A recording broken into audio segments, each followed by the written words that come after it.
마가복음 9장 2절에서 8절 말씀까지 한 절씩 교독하겠습니다.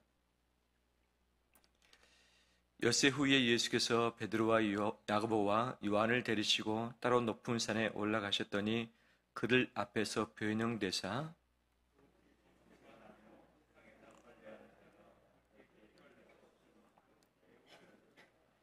이에 엘리야가 모세와 함께 그들에게 나타나 예수와 더불어 말하거늘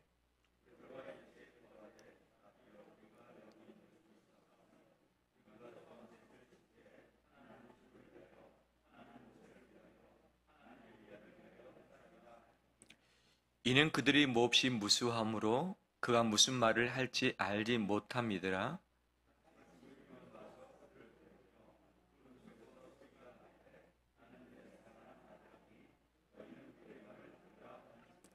같이 읽겠습니다. 문득 둘러보니 아무도 보이지 아니하고 오직 예수와 자기들 뿐이었더라. 아멘. 주의 이름으로 축복합니다. 가까이 있는 분들 인사 나눌까요? 축복합니다. 한 주간 고생하셨습니다.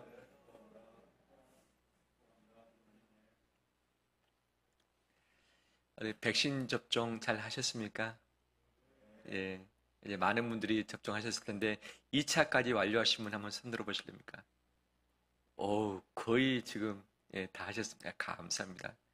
1차 완료하신 분 감사합니다. 아직 나는 맞지 못했다. 아직 젊다는 의미겠죠. 보니까 2차까지 거의 다 완료하셨는데 고생들 많이 하셨습니다. 맞기 전에 여러 가지 들려오는 소식 때문에 염려가 되는 것도 있고 또 맞고 나서 내 몸이 반응을 좀 격하게 할 때 힘들지도 않습니까? 그렇지만 이 백신 접종을 통해서 나를 보호하고 나 때문에 또 상대방을 보호하는 것이 또 우리의 또 기본적인 국민의 의무 아니겠습니까? 백신 접종 이후에 여러 예상치 못했던 일이 있다고 하고 있지만 우리의 생명을 하나님께 맡겨드리면서 이 길에 함께 나갔으면 좋겠습니다. 맞지 않았을 때하고 1차 맞았을 때하고 2차 맞았을 때하고 내 마음이 어떻게 바뀌었습니까? 우리 김원두 장로님은 언제 2차 맞으셨습니까?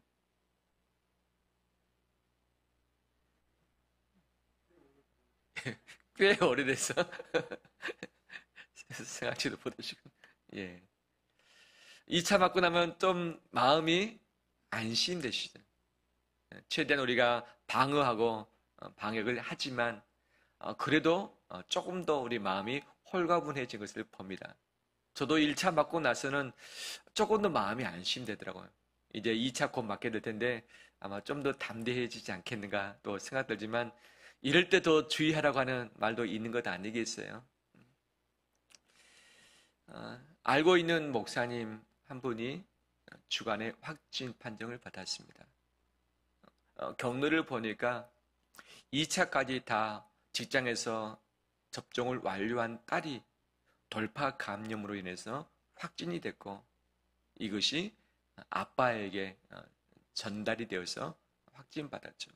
딸은 무증상입니다. 근데 목사님은 증상이 있었죠. 그래서 기침을 하고 잘 숨을 쉬기가 쉽지 않은 상태에 있었고 확진 판정을 받고 나서 그냥 치료소에 가는 것이 아니라 병원에 입원을 하게 됐고 집중 치료를 받았죠. 처음에는 숨을 잘 쉬지 못해서 산소 공급에 힘을 얻어야 됐지만 지금은 우선해졌다라고 하면서 기도 제목에 감사한 내용을 적은 것을 보았습니다. 분명히 1차, 2차 맞았으면 안 걸려야 되는 것이 우리 기대치인데 이 세상에 100%인 백신이 어디 있겠습니까? 맞더라도 걸릴 수 있다. 그런데 걸리더라도 중증으로 치닫는 일이 확 줄어들기 때문에 백신이 우리에게 필요하다라고 이야기를 하고 있죠. 이 위험한 바이러스 앞에 백신은 필수적입니다. 우리나라에서도 자체 백신을 개발하기 위해서 수많은 돈을 투자하고 있고 예를 쓰고 있습니다. 왜? 남의 나라에서 사와야 되니까 사오지 못한다면 우리가 쓸 수 없으니까 앞으로 계속 이 백신이 개발돼서 우리나라가 좀 쓰고 또 다른 나라에게 도움을 많이 주는 그런 나라가 됐으면 좋겠습니다. 지난주에 예수님은 제자들에게 십자가 사건에 대해서 말씀을 하셨습니다. 그곳이 어디냐? 가이사라 빌립보였습니다. 저 위쪽 북쪽 지방에 제자들 데리고 가서 묻습니다. 너희는 나를 누구라 하느냐? 주는 그리스도이시니라. 베드로가 고백합니다. 이것이 맞다. 내가 그리스도이지만 고난을 받을 것이다. 버림당할 것이다. 내가 죽임당할 것이다. 그렇지만 사흘 만에 살아날 것이다 말씀하시죠. 그런데 이 말을 들었던 누가 예수님을 붙들고 항변했습니까? 베드로가 붙들고 항변했습니다. 항의했습니다. 주님, 그래서는 안 되지요. 주님이 죽으신다는 것 말이 안 되지요. 아직 30여세밖에 안 됐는데 이 젊은 나이에 죽으시면 어떻게 됩니까? 주님은 능력도 있으시고 병도 고치시고 이 바다도 잠잠게 하시고 귀신도 내쫓으신 분이신데 주님이 우리의 왕이 되셔야 됩니다.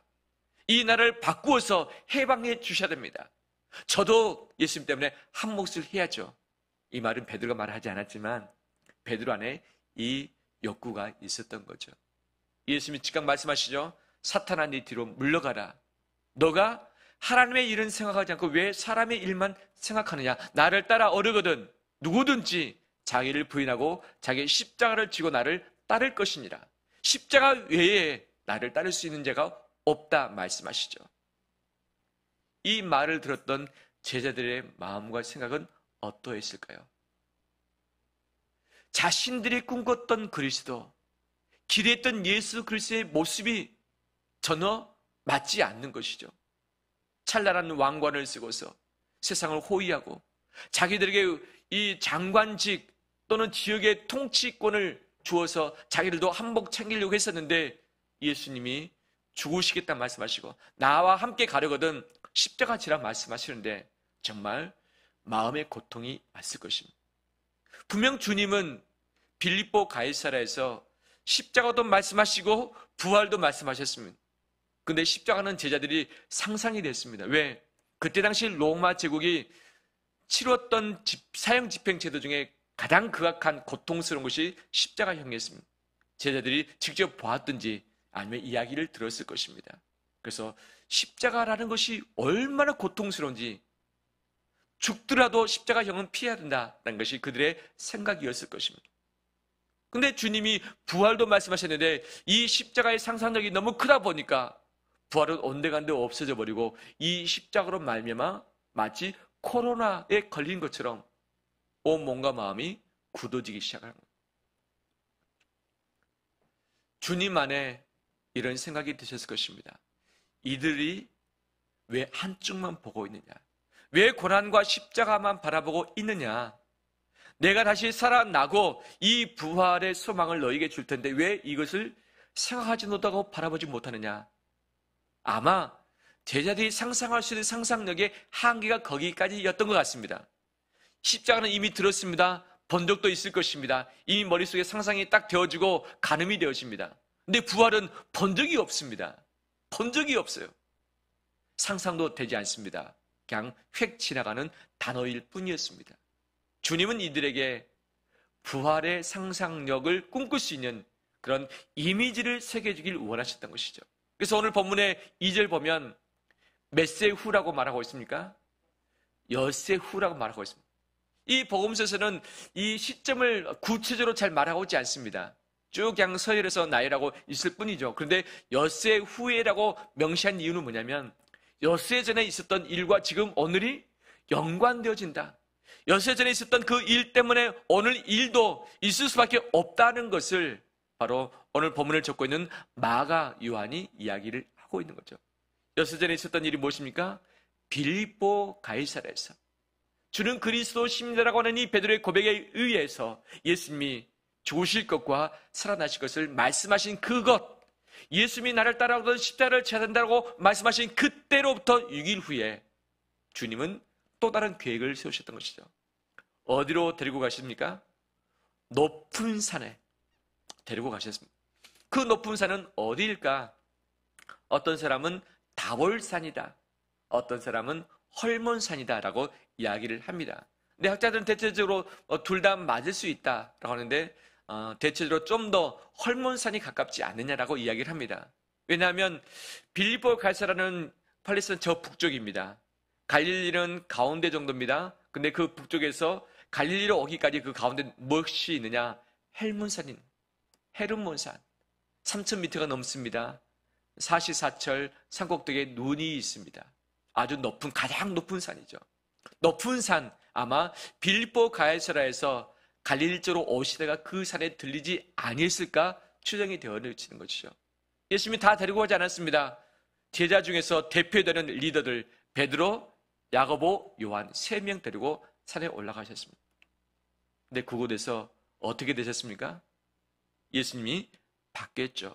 3절 말씀 보니까 그 옷이 광채가 나며 세상에서 빨래하는 자가 그렇게 희귀할 수 없을 만큼 매우 희어졌더라 하면서 그들 앞에 변형된 모습을 보여주신 것이죠. 이 모습을 보고서 베드로하고 제자들이 깜짝 놀랐어요. 갑자기 무서워졌습니다. 근데 그 예수님이 누구하고 이야기를 하시는가? 엘리야와 모세와 이야기를 하신 것이죠. 구약의 선지자, 예언자의 대표가 엘리야입니다. 구약의 율법, 말씀의 대표자가 모세입니다. 둘의 특징이 있습니다. 엘리야는 죽음을 보지 않고 승천했던 자입니다. 모세, 분명히 산에 올라가서 죽었다고 말하지만 그의 시신을 찾을 수 있다 없다? 시신을 찾을 길이 없다. 엘리야와 모세는 이 땅에서 시신을 찾을 수 없는 그런 사람이죠. 아마 하나님께 가서 그분과 있을 것이라고 하는 그 생각이 바로 이스라엘 백성들 안에 있었던 것이죠. 구약의 대표되는 선지자, 대표되는 이 말씀, 바로 율법자, 바로 그와 함께 교제하신 예수 그리스도의 모습을 보았던 거죠.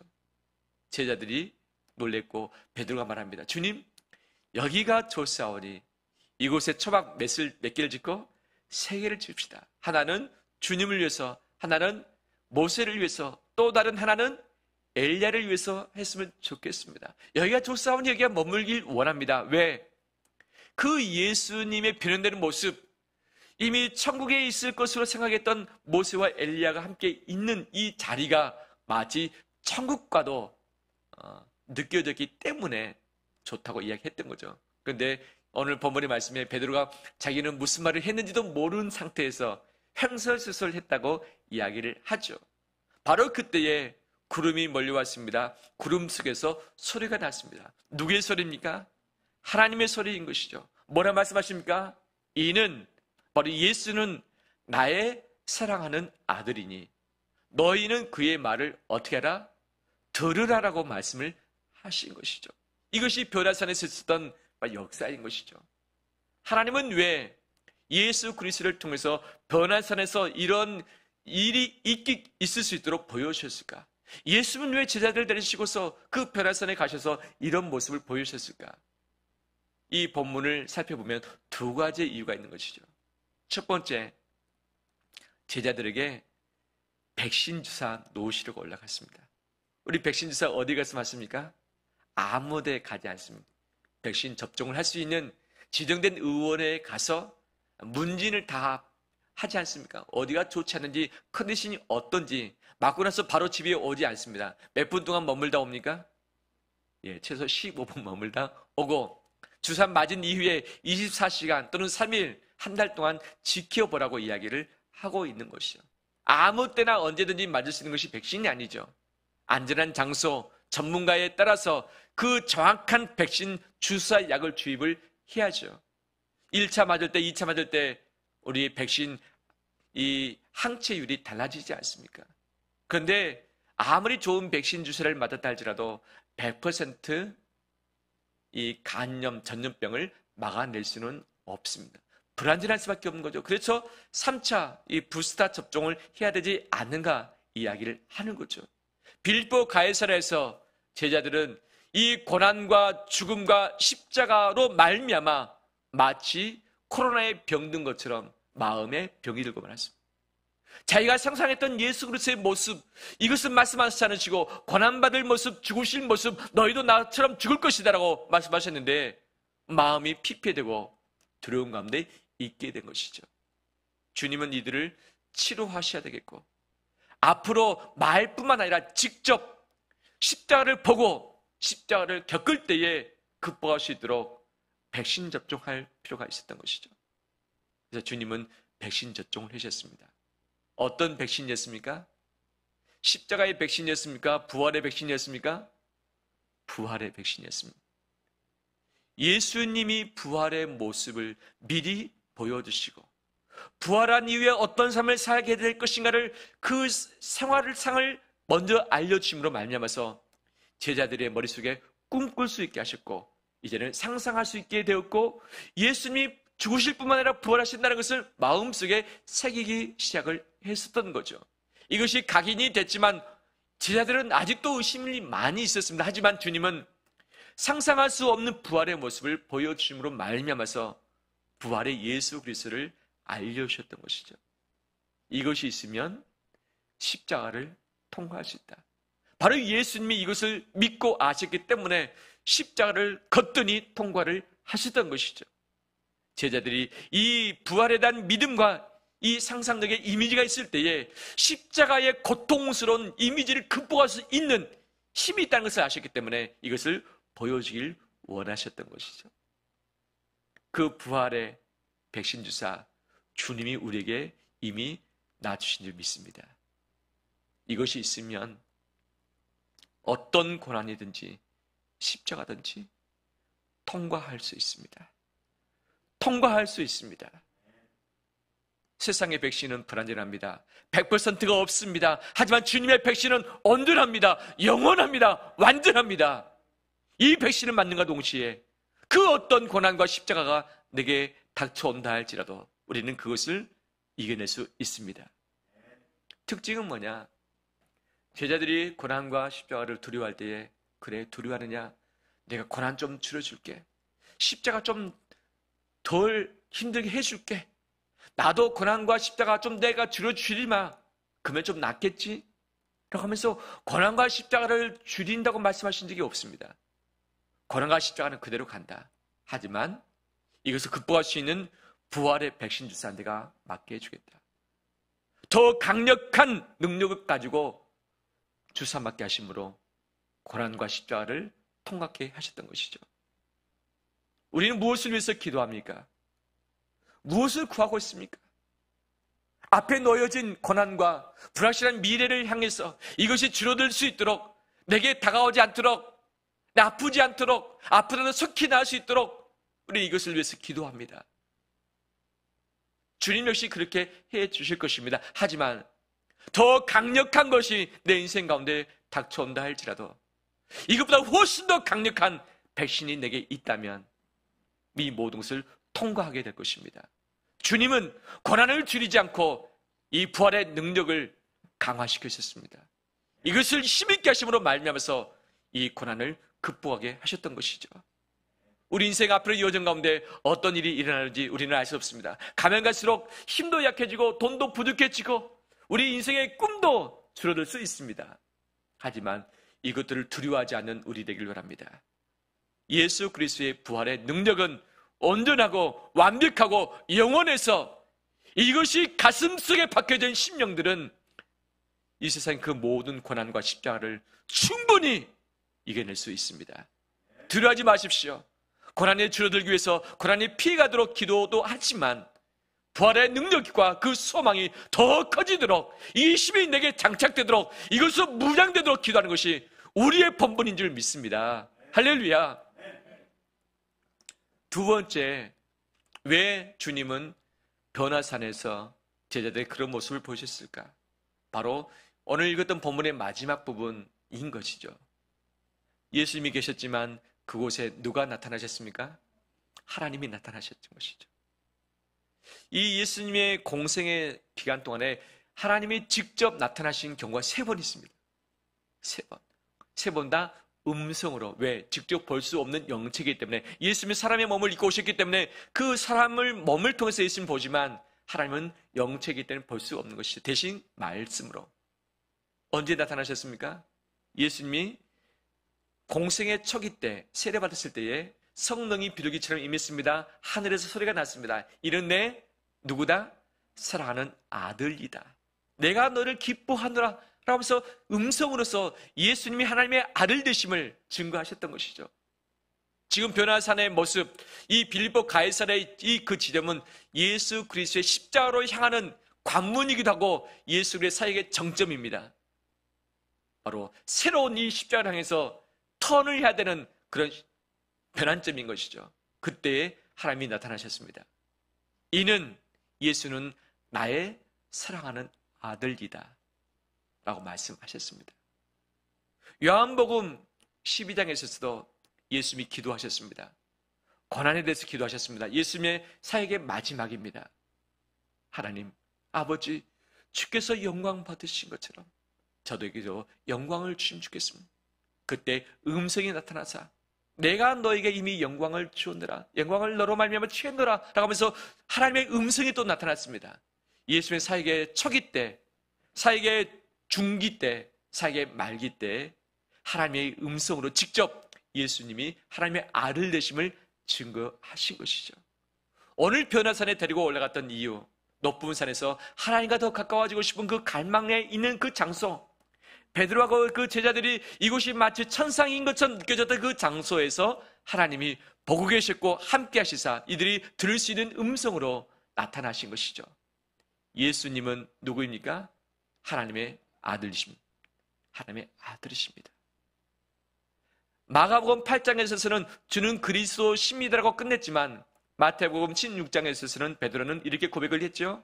주는 그리스도시요 살아계신 하나님의 아들이십니다.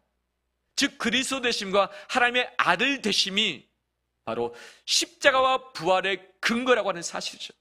십자가를 질 수밖에 없는 이유가 그리스도이기 때문에, 하나님의 아들이기 때문에, 부활할 수밖에 없는 이유가 그리스도이기 때문에, 하나님의 아들이기 때문에 그 그리스도 하나님의 아들 되심, 이것으로 말미암아 십자가와 부활을 향해서 나아가고 계신 것이죠. 우리가 믿는 예수님은 하나님의 아들이십니다. 하나님의 아들이십니다. 그분이 우리 삶을 책임지실 것입니다. 하나님은 말씀하십니다.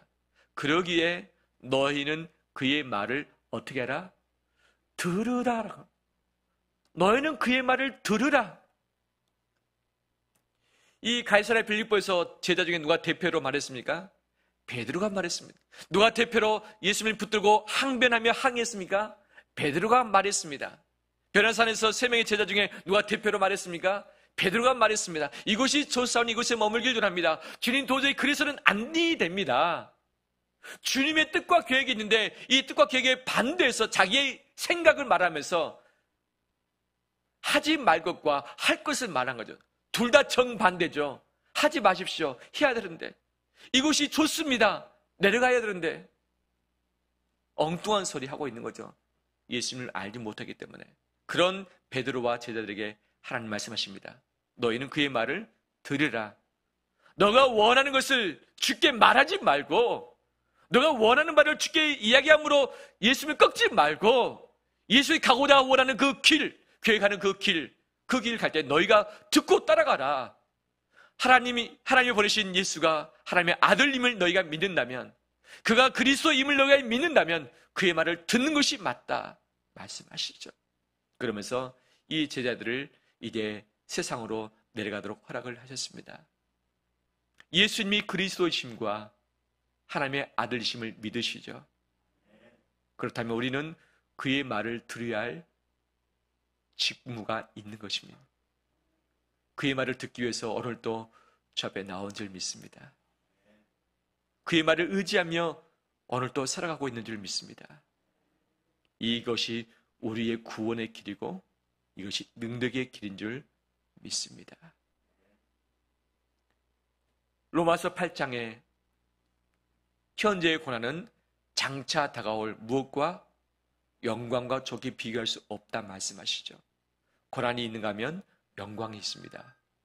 십자가가 있는가 하면 부활이 있는 것이죠. 이 둘이 함께 균형 잡힐 때에 우리는 신앙의 힘을 얻게 되어집니다. 우리는 십자가가 분명 있습니다. 하지만 부활의 능력으로 새롭게 주사 맞기를 합니다. 이 백신 주사 맞았을 때 우리는 그 어떤 고난과 십자가도 이길 수 있습니다. 코로나가 앞으로 어떻게 진행될는지, 어떻게 나를 경제적으로, 사회적으로 엄습하고 위협할지 모릅니다. 이것이 줄어들기 위해서 기도하지만 내가 더 강해지면 더 센 것이 온다 할지라도 우리는 이것을 감당할 수 있습니다. 주님의 완벽하고 영원하며 온전하신 그 백신, 부활의 능력으로 다시 이 시간에 우리 심령에 주사 놓길 바랍니다. 그것은 능력입니다. 나를 살려냅니다. 내 영혼을 소성케 합니다. 두려워하지 마십시오. 두려워하지 마십시오. 주님이 부활하신 것처럼 우리 부활할 자들입니다. 이 자긍심을 가지고서 담대함으로 새로운 세상을 열어가는 우리 되시기를 주의 이름으로 축원합니다.